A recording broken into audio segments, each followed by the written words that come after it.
μπορούμε να φτιάξουμε και εμείς το δικό μας jingle. Please, welcome to Greece. Thank you. Hello, everybody. How are you? Oh, good. Get over this way. It's a little warm over there. Yeah, it's actually, this is good enough to roast a whole leg of lamb. It's really hot. Wow. What are we talking about? Oh, we're talking about making gin. Oh, that's your problem. You always do that.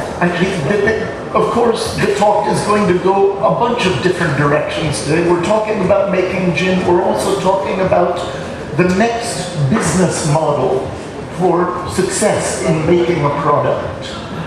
And really, when I say making gin, you'll see that this can be applied to making just about any spirit or fortified wine, etc. And there are so many opportunities out there. Don't you try to sneak around like that. I saw you. But should we talk a little about how each of us got into this? You could. Okay. Yeah, for me, after 3 years of informal wine education, I decided that it was time to experiment with distillation. So, age 10, I did my first distillation. I read in a book how the American colonists had used freeze distillation to turn cider into applejack, a process called jacking, where you just freeze the cider, you lift out the ice, you put it back out, you freeze it again, you lift out the ice again. It concentrates the alcohol this way. It also concentrates the methanol, the ethyl acetate, the acetone. Age 10, I properly learned what a hangover is. Oh, that stuff was terrible. So age 11, I moved on to making liqueurs.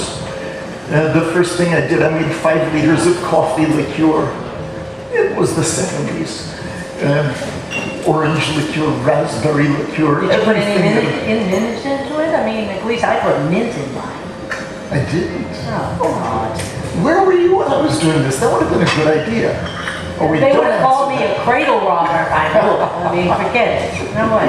No way. I couldn't get near you until I met you. So distilling, experimenting with distilling can be that simple.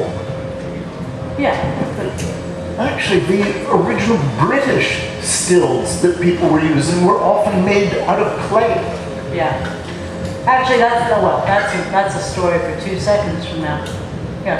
Oh, let's see what we have in the Well, slides. we don't even remember we have a nice slide. First, some alcohol history news. Oh, sure. Tell about that. Yeah, first tell me. If you don't mind, before we begin, I'd like to change the known history of civilization. A year ago, September, a discovery was made in what is now Israel.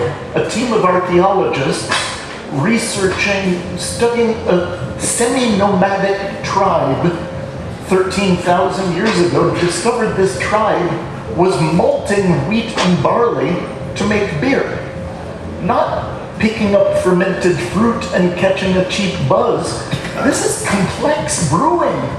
13,000 years, 4,000 years before the previous earliest known archaeological evidence of intentional fermentation. And don't forget distillation 7,000 years ago. Yes. We just really needed The most important thing about this discovery, semi-nomadic, this is the point at which we as a species moved from being hunters to being farmers. Not to bake bread, but to make booze. Yes. This was the birth of civilization, and it was born with the discovery of alcohol. Very nice. Very nice. This is the actual cave. These are the pits where they were brewing.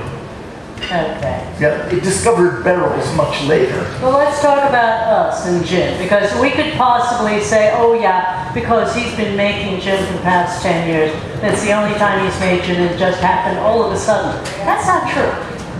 In 1998, Boise, Idaho, we had been watching on the news this guy was going to open a micro distillery restaurant the first in North America.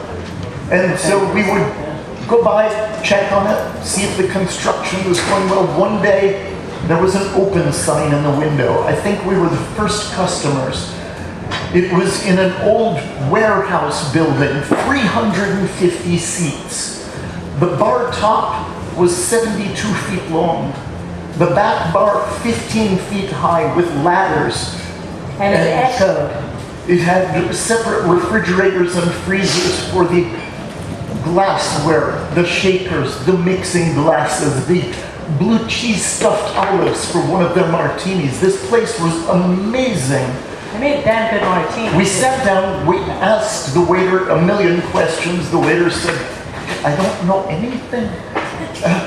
But the owner is here, let me bring him over. And the owner came over, we started talking, and the owner said, I haven't eaten, do you mind if I order food and sit with you? Sure. And then you mentioned this little book about martinis that we had accidentally written. We wanted to see if we could build a website. I didn't mean to say. Made a website on martinis in 1995. Yeah. Because a friend had said, hey, you know this internet? I think it's going to be big. Well, we were very proud of it because within the first month we were getting 10,000 visitors a month, which was a lot in 1995. I was about to crash our service provider. Yeah, our service provider was really angry with us and he doubled the charges on our internet. 6 months in, an editor from a New York publisher emailed and said, I want to turn it into a book. It went on to sell 500,000 copies. One of those copies ended up in the hands of the guy opening this place. When she mentioned it, he jumped up, his chair went over backwards. He looked like she hit him with a stick. He said, hang on, that's the book I used to set up my entire bar operation. And yet somehow the bar was still doing it. Yeah, I don't know how that happened. The next morning, 8 o'clock in the morning, we are sitting not in that big gleaming distillery room that you saw in the previous photo. At the time, the license only applied to a one-stall employee toilet. Something like And making so we all had to toilet. wedge into the toilet, but it was okay because he didn't have the big still. Yeah. The still we were using, he's holding in his right hand. Yeah. This Well, little eventually we glass got that bottle- little revenue. Oh yes, then he got a 50-liter Revenue copper pot still from Oregon, made for producing fuel ethanol. And we worked on that, and then finally he got that big still. But to learn how to create gin, we would go to the organic food co-op, and they had a wall of botanicals, perhaps 150 different jars. Hid in a candy store. And we would, one afternoon, after working in the distillery in the morning, we went in and said, okay, let's find out tomorrow what is the difference in distillation between fennel, star anise, and licorice. So those taste kind of the same, but in distillation, completely different. But this is the first time we actually had a very valuable lesson, which is if you want a waste product while you're trying to make your first gin, stick it all into one pot, make a major failure, hate yourself, and do it 52 more times and go, I've run out of money. Yeah, what she means is don't combine all the botanicals and distill it. We used to distill individual samples and sit there with files of the stuff and go, okay, let's weigh this out. Let's add 5 grams of this liquid. Okay, let's increase it again. Let's increase it again. And just try different variations. But it was much cheaper to say, okay, we've made a batch of this, batch of this. This one may not taste as good, so we won't use this anymore. But you're not wasting time and frustrating yourself. Bottom line. I think we tested over 100 different botanicals this way. Without brushing our teeth, without eating breakfast, Yes. without having coffee at 8 o'clock in the morning. This was Kevin's rule. He felt your palate was at its best the moment you get out of bed. But I'm terrible without So he coffee. wanted us to just get out of bed and come straight in and begin tasting. Your palate may be at its best, but having alcohol straight out of bed, maybe not the most enjoyable moment. Well, we did have to drive all the way. We had to drive a whole mile and a half home. Yeah, but In the Carnegie, after blending, we would go out to the bar, and he would pour 10 gins from the 20 gins that were available at the time. Yeah, There's a lot more now. it's only 20. Yeah. Oh, that's right. So he Accordion had barrel. 10 different gins poured out, and we would blind taste every morning until we could just pick them up, smell, and know which gin it was, straight down the line. Yeah. It's a bit like working out, where once you stop doing that, you lose that acuity. But when we were working on new product, it was remarkable what a good training exercise this was.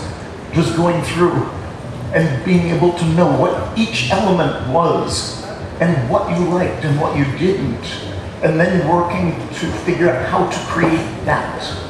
And then the bottom line was we said, okay, let's dare ourselves, other than to serve it inside of the micro distillery restaurant and send it to the Beverage Testing Institute. We got a 92 points. It was kind of shocking.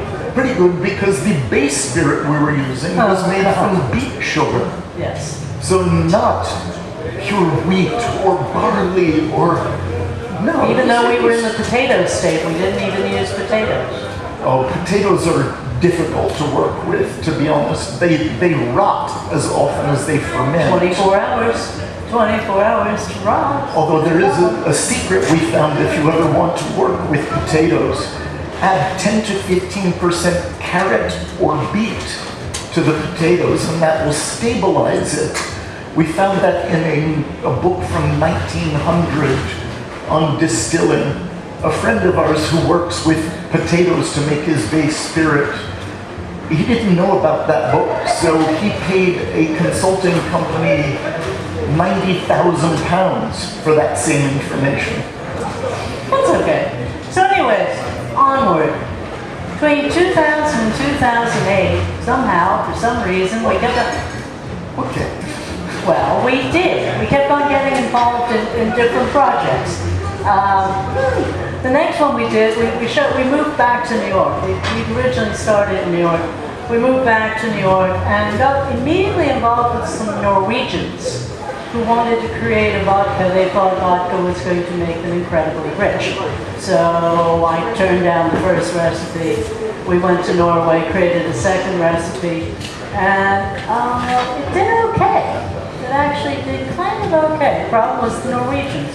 They were very patient with us. We rejected, what was it, 20,000 liter batches? Yeah, they just Before tasted we horrible. finally settled on one. Yeah. I mean, they didn't put them down the drain. I think they went to a certain Swedish vodka company, not that one.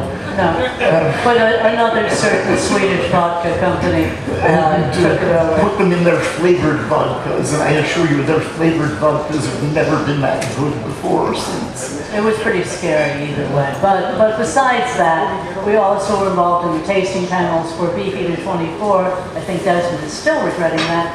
And then one day somebody said you must come on the tasting panel for number 3, and that distiller is still not talking to me. So, but it was a lot of fun. We've had a lot of fun since 1998, and then you got involved on your own. Oh, that. Yeah, that thing. He does it all on his own. I have nothing to do with this. So it's a lot of fun. Here, one of the big secrets was simply opening up old distilling manuals. It is the best place to start. If you reach back into the historic manuals, you will discover such a wealth of knowledge and avoid making the mistakes that they already made for you. You know, get around those rather than trying to just walk in and do it yourself. And I've seen this so many times where people walk in, a bit of ego, a bit of bravado, a bit of, oh, I can do this. Learn from the centuries and centuries of distillers before you, because they already made those mistakes. And the other most important rule in anything, well, cocktails as well, before you release it to the public, ask yourself the question as you're tasting it, is it good? Is it good? And what this means is, we have a question. Oh, okay. Now, just waving. He's waving. He's waving at her. It's a great moment right there. Okay. Is it good? Meaning, will someone be able to sit down and have 3 of them? Don't give away all of the secrets you're going to tell toward the end. Can I just finish this one? Okay, you won't finish this one, Okay. but you're not going to do what you usually do and tell all the secrets before the end. Oh, go on then. No. Go on. Okay. So, let's talk about gin. Let's get this little bit settled here. Oh, are you going to change the history of gin like I did with civilization? Possibly. Okay. There's a possibility of it. I've been hiding out for the past few years in this place called Oxford University. It's kind of weird because they let you go wandering around the National Archives, not just the British Library. They sort of let you wander around looking at scrolls that are really smelly. If you know anything about the history of gin in England, yeah, you're wrong. you'll know that it started around 1630s. Bull hockey. Which is why I was wondering, you've got 1500s up here. You're damn right. Okay, let's get really serious about this. My turn. I'll be dead silent soon enough. Anyway, the thing that's really weird about this, and I just discovered this when I was doing my second master's dissertation, rectified spirits appeared in medical texts. So that makes a lot of sense. Everybody talks about doctors being involved, right? The thing that nobody realizes is you start looking at women's diaries, especially rich women, with names like Lady Arundel, of Corridor Castle. And what were they doing? Because their husbands are all fighting wars, doing politics. They are making fun things in the kitchen. And you could say, well, it's all for medicinal purposes, but it was very fashionable to own a terracotta version of an alembic. So, they're not your basic copper job. We're talking something that they could stick on a fire and sort of experiment with things.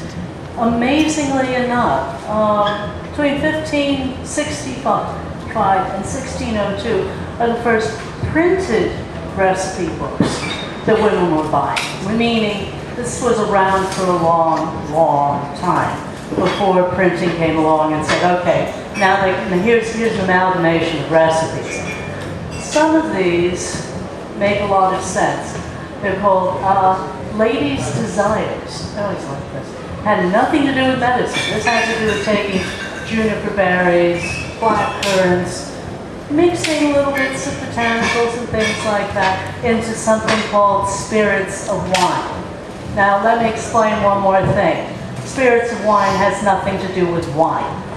It has to do with the first fermentation of mash, of the actual grain to water and yeast. It has to be low wine, low alcohol volume. Nothing to do with grapes. Get it? Okay. Glad we got this settled. Nothing to do with grapes. This has to do with when the next fermentation happens, the next distillation happens, you go from low wine into spirit, the spirit of the low wines. It's a unique phrase that only works in the UK, Scotland, and Ireland during this period, but we've always had a problem with words like pants versus trousers. I mean, boot versus bonnet, versus trunk versus hood. We've always had this problem. You're confusing the translators. I am? I'm so sorry. Signal me. That's a complicated one. Now, the other thing that's fascinating is before 1688, by the 1660s, commercial distillation had already emerged in London, Bristol, Worcester, Yarmouth, King's Lynn. London had the most of these distilleries, and they had 30. Bristol had the second load. Everybody else decided to get into the effort of making spirits, not gin, but making spirits. You make whiskey. That was the fun thing to do because it was cheaper to do than you want to know. The rectifying distilleries came along later. 1688, William and Mary, yes, they did come. Yes, they did like Geneva, good for them. But what they did do was not say, oh, we're going to make Geneva. What they wanted was money. And they were going to do it by overcharging the breweries. Then they were going to start trying to overcharge the distilleries, excise tax. But distillers were smarter than brewers. They started making spirits without malting the grain. We couldn't get a malt tax if you're not malting anything. Now, isn't that fun? How do you get away with that? Brewers tried to get away with it by making beer with molasses instead of malted grain, but they couldn't successfully convince people to drink sweet beer. Okay, fine, easy enough.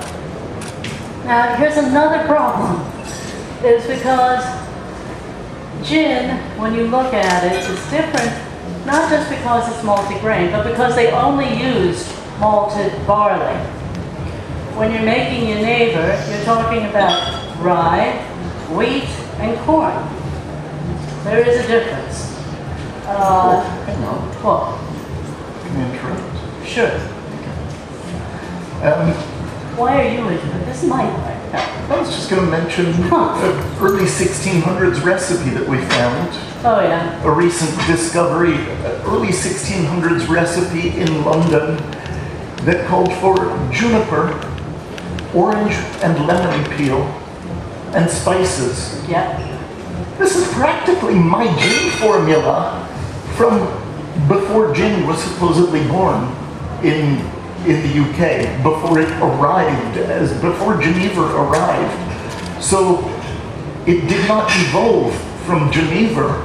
Geneva became a fad, and then people returned to what they had been drinking before Geneva arrived, because it was definitely there before, and this recipe proves it. The trouble was the recipe book was written in code. The ingredients were in code and the measures were in code, and it took quite a while to crack the code. Yeah, it was a horrible code. It was like numbers and letters became numbers. And astrological symbols. And little astrological squiggles everywhere. Thankfully she's an astrologer. It helped. But still, it made it complicated. But figure from that point on, you didn't just have one kind of gin. There was table gin, cordial gin, fine gin, plain gin, West Country gin, cream of the valley. Now that's a sexy name. Hollands gin, of course, which was as close to the amount of your neighbor and Hollands as you could get. Old Tom, which they used to tell you was made by adding sugar. That was only the cheap distillers did that. The truth of Old Tom was that it was sweetened with extra licorice. Nothing else. The sweetness of licorice does come out if you add a heavy bulk of it against the juniper. That's how you make a sweet Old Tom. As much as 40 times the licorice as a dry gin to make an Old Tom. Old Tom was actually born in 1813 in London. People think it's from the mid-1700s, but it wasn't. The first one was released East London in 1813, and the name comes from the vessel that it was in.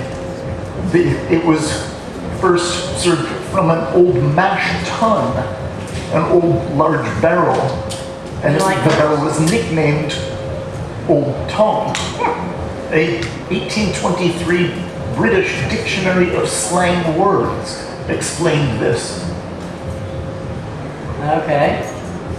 Now, here's another point that you have to think about. When we talk about London dry gin, when you're looking at all these recipes, because I'm sure that you'll start looking on Google and saying, okay, I found a gin recipe for X. Okay, but is it a London dry recipe? Because this is the thing everybody wants pride of place, is a London dry recipe. It didn't happen, and Desmond Payne from Beefeater agrees with me, it didn't happen until the rectifying still. Because when you make a pot still version of a gin, like you do, it acquires a certain character and flavor. That wasn't what became the original London Dry Gin. London Dry Gin came along because you could do high volume distillation in a spirit and get the cleanest non-flavored neutral spirit you could get. And then you came in and redistilled it again with botanicals to make it into gin. Funny thing is Blumenthal's rectifying column still. I love the French, I really do. You know I love the French? They came up with the best stills. It was not Aeneas coffee. It was Cellier Blumenthal and a gentleman named Charles de Rome who bought the patent for Cellier Blumenthal's rectifying still. It became the first rectifying still that was used in the UK. The other irony is in 1818, the same gentleman, Charles de Rome, made the first molasses still that was shipped to Cuba to make real Cuban rum. So we have to thank the French for being great still designers. The boom from having this started real. I know, of course I did. Can I digress? Of course you can. Can I burst the myth of the daiquiri very quickly? Sure you can. Why not? You can do that. You always do that. From our research, the daiquiri was actually born in 1762. Think about this. Cuba was a Spanish colony, except for 18 months, starting in 1762, when it was invaded by the British Royal Navy. Prior to that date, there is no history of the consumption of rum, lime, sugar, water in Cuba. After that date, there is an unbroken tradition from the Conchantura up to the original Cuba Libre, which was actually rum, lime, sugar, and water, or rum, lime, honey, and water. And that was the toast of the revolution, straight through to the modern daiquiri. Why? Because the rum ration for the sailors was rum, lime, sugar, and water. That's when it was introduced. To back this up, a 1769 Spanish dictionary of foreign words, under the word ponche, punch, said ponche, aguardiente, azúcar, limón y agua, rum, lime, sugar, and water, una bebida inglesa, an English drink. Okay, let's get back to gin. Doesn't that sound a little more logical and believable? But we're talking about gin. Oh, gin. Gin. Okay. Gin! Okay. Of course, after London Dry Gin. Okay, another little secret. Not exactly after London Dry, because they're all based on London Dry. They're based on London Dry, although they're based on London Dry after 1961. Yes. Because, although they're based on the dry gin that was born between 1850 and 1870. yeah, but before 1917. Yeah, I'll give you that. See, between 1917 and 1961, English gin was not made with grain. It was not made with barley, it wasn't made with wheat, it wasn't made with anything that had to do with seeds. It was made with beet sugar because of the wars. There was rationing.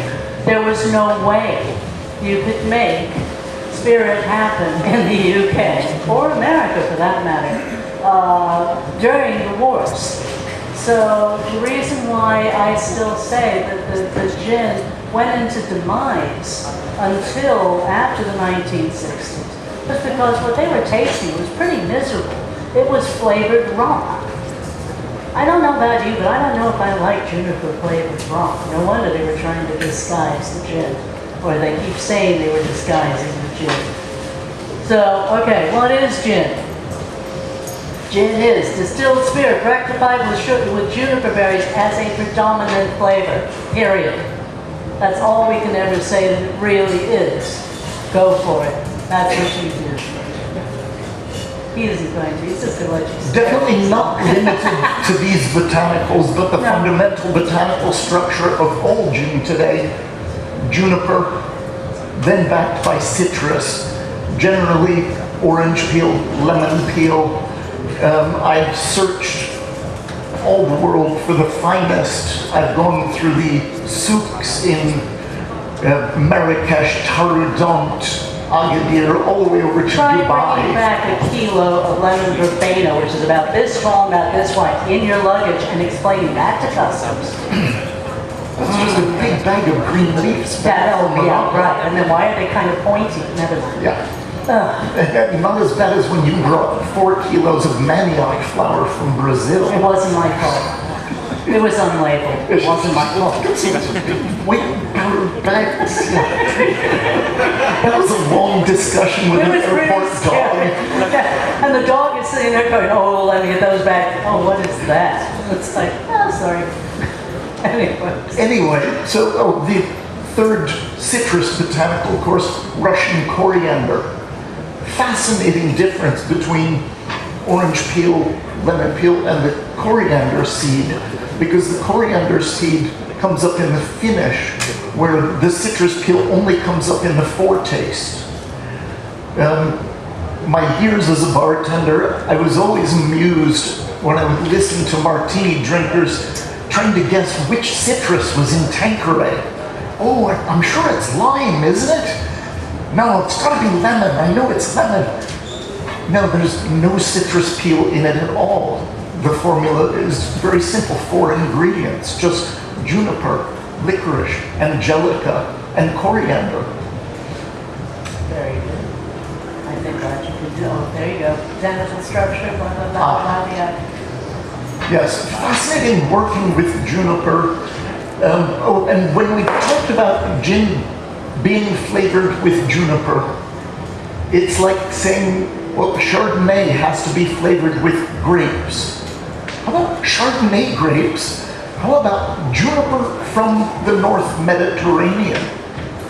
This is very important because the Juniperus communis grows from subarctic to subtropic all the way around the northern hemisphere, but only in this region. Italy, even over to Macedonia, Croatia, Bulgaria, Greece. Does the juniper have the correct flavor, the soft pine and sweet citrus? The Genoese merchants discovered this 750 years ago. They were selling it into Britain, into Germany, into Scandinavia, where it grows everywhere. Why? Because if you distill with that, it tastes like moss. If you distill with this, it tastes like soft pine and sweet citrus. There's a big difference there. Now with the new American gins, using juniper from the American Rockies, I can always pick those out in a blind taste because they taste like the bubble gum that I liked when I was a child. Yeah, but the same thing happens when you taste venison between the U.S. and the rest of Europe. We get deer meat that is sweet because the deer are eating nice things. You go to the U.S. and they've been eating sagebrush, and bitterbrush, and it's really kind of weird. So the terroir of the botanicals, juniper especially, is very crucial. Other botanicals like the orris, which gives the floral, the root of the Florentine iris flower, that can be sourced from many different places, but it has to be handled correctly. Very interesting botanical, because first you have to grow it for 3 years. Then, when it's harvested and dried, it generally should rest for another 3 years before the irones, that flavor of the iris, is released. It's so difficult to extract that it's the most expensive botanical in perfume making.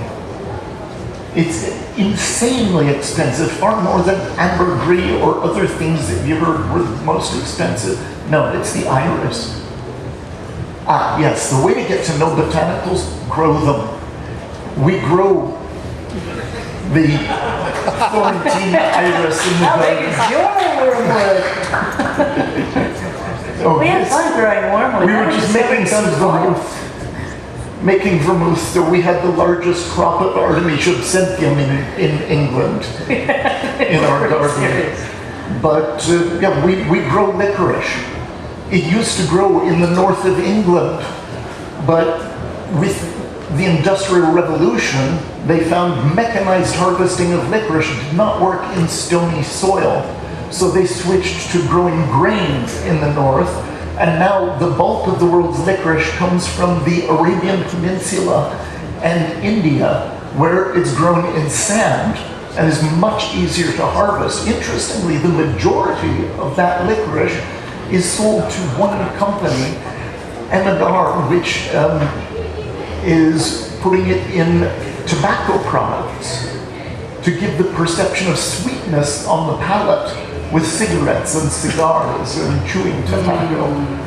Because this is what licorice actually does. When you're using it as a flavoring, you don't get licorice flavor from licorice. You get sweetness without sugar. We have 5 minutes. Okay. Gin production. Okay. If you want to get into making gin the expensive way, you can sell your house and buy a gin still. Sell your dog, sell your wife, sell everything. The little one, the picture of 3 of them, the little one over on the left was about 275,000. Yeah, you can get one on eBay for 150. Trust me, it's worth every penny of it. Versus that. The little ones, they aren't going to produce accurately. You need to go bigger. So basically there are 2 companies making them, Holstein or Carl. The way that you can make this work financially, if you dive into that when you start out, either be very successful very quickly or rent out time on your still to other people who want to start up. That works beautifully. One of the secrets to doing that, rather than buying more stills, use an external maceration vessel, and then you can macerate while distilling, produce more. Go ahead. Okay. Go on. Yeah, these small stills, it's good for learning, for playing around with, but they're good for making hydrosols. It's also good for rectifying, but not for making base alcohol at all. I know a lot of people who will load this up with something they've fermented, and remember, if this holds a liter of something that is 10% alcohol, and you want to produce something that's 50% alcohol, out of that liter, you're only keeping 20%, 200 mils. That's not a lot to work with. You know, if you do it enough times, you could make a whole bottle. That takes a bit of work, doesn't it? So one of the easy ways to start out, buying neutral spirit, working with someone else's base spirit. And that's the difference between rectification, where you're loading the still with spirit that's already up to strength, or trying to make your own base. And there's a historical base for this, because around, say, in the mid-1700s, it became very expensive for British gin distillers to even consider the possibility of making their own base spirit. As I say, there were only 40 real distilleries in all of England. Oh, hang on. The rest of them were rectifiers. Interesting one recently. The middle of the gin craze, where you could get gin in 1 out of 4 buildings in some parts of London. How many stills were there? In all of London? Yeah. 30. At that time? Yeah. That many? Yeah, there were 30. Yeah, 30. So what was everyone doing? They were actually cold compounding. They were making gin without a still, which you can also do. Buy the base spirit. Make the flavorings separately, or buy them separately, add them in, you're done. Yeah. But it's because we were Next. yes, cheapskates. That's it. Okay, we're going over. There you go. Neutral, we actually discussed this already at length. Yep, already done that. Scalability. Now here's a good solution if you want to do a lot of distilling on a small scale. It's worth investing in a vacuum still. Yeah. It will not perform the same as copper, but some people take it to extremes. Well, there is one distiller who has. He does this in his kitchen. Sacred gin is made in his kitchen, and then he gets it bottled elsewhere. The other way, as I said, cold compounding, and you can buy extracts of any botanical, and there are some producers making phenomenal organic extracts. And you can also do concentrates, which is Or what Charles you Maxwell. can reach out to someone, a contract distiller, Charles Maxwell.